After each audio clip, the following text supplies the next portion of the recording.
இன்று 17/5/2026 ஞாயிற்றுக்கிழமை அருமையான நல்ல ஓரையில் இந்த உலகத்தில் வாழும் இதுவரை இந்த 2.5 ஆண்டு காலமாக இந்த கோயில் கட்டி 40 வருஷம் ஆகுதுங்க.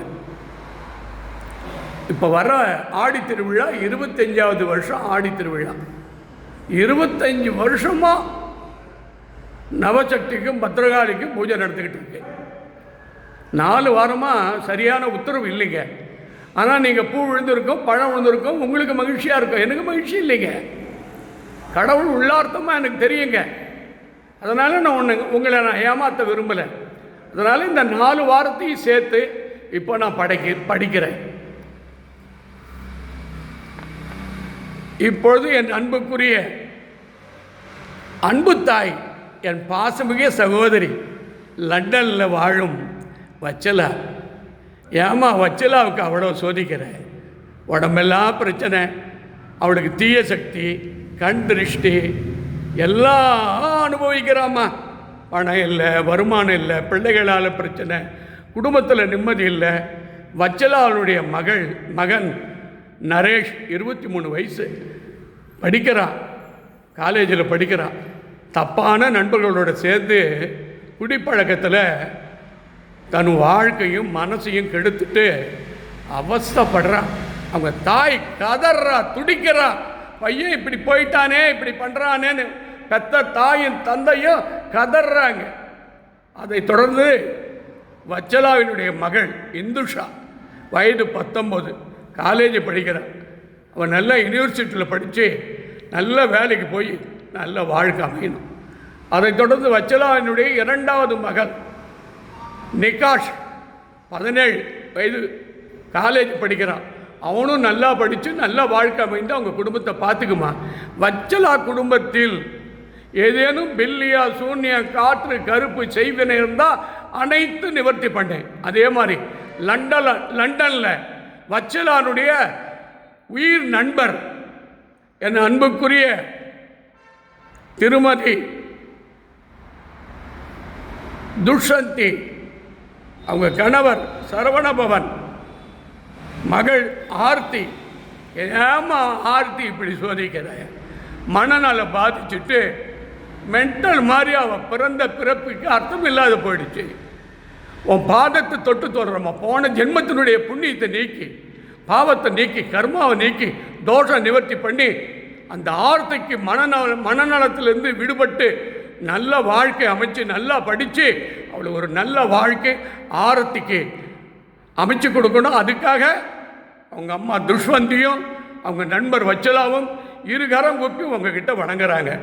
அதை தொடர்ந்து மகள் ஸ்வேதிகா, அவள் பல்கழகத்தில் படிக்கிறாள். அவள் நல்லா படித்து நல்ல வேலைக்கு போய் நல்ல வாழ்க்கை அமையணும். அதை தொடர்ந்து ஏமா இலங்கையில் மாலத்தீவில் பன்னீர்செல்வன் ஒருத்தர் உத்தியோகம் பண்ணுறார். அவருடைய நண்பர் ஜாயிட் ஆசன், 2 பேரும் க்ளோஸ் நண்பர்கள். அந்த நண்பர்கள் அவன் நண்பனுக்காக, ஆசனுக்காக தான் சம்பாரித்த பணத்தை 40 லட்ச ரூபாய் செருக கொடுத்து அவன் வீடு கட்டி ஆனந்தமாக செல்வாக்காக வாழ்கிறான். திடீர்னு 10 நாள் பார்த்தா அந்த ஆசன் பன்னீர்செல்வத்திட்ட பேசத்தை கட் பண்ணிவிட்டு அவன் ஒதுக்கிட்டான். இதிலிருந்து நீங்கள் தெரிஞ்சுக்கணும், நண்பர்கள் மோசம் பண்ணிவிடுவான், ஏமாற்றிடுவான். அப்போ கூட பன்னீர்செல்வம் மாலத்தீவில் என்ன கேட்குறாரு, அவன் என்கிட்ட பேசினா போதும் சாமி, அவன் உயிர் நண்பனாக பழகிட்ட சாமி, பணம் எனக்கு நிம்மதி இல்லை சாமி, ஒரு நட்பு போயிடுச்சேன்னு சொல்லிட்டு கதறான். அவனுடைய பிரார்த்தனையை வெற்றி பெற வையுமா. அடுத்தது என் அன்புக்குரிய மலேசியாவில் கோலாம்பூர் அருமையான தெய்வத்தாய், ஞானத்தாய் கிருஷ்ணவேணி திருமதி, கணவர் பெயர் அரசு, தந்தை பேர் தங்கவேலு. அவங்க அவங்களுடைய மனைவி பேர் லீலா, திருமதி, கணவர் வீரன், மகள் வர்ஷா அரசு. வேலை செய்து படிக்கிறார், விஞ்ஞானி. அவன் நல்ல பெரிய படித்து அவளுக்கு நல்ல வாழ்க்கையை அமைச்சு ஆனந்தமாக வாழணும். அடுத்தது மகன் டாக்டர் நிமல் அரசு, வயது 18, முதல் இயர் காலேஜில் படிக்கிறான். நல்லா படித்து நல்ல வாழ்க்கை அவங்களுக்கு அனுப்பணும், அமைச்சு கொடுக்கணும். 3வது மகள் கனிதா அரசு, கனிஷா அரசு 10ஆம் வகுப்பு படிக்கிறார்.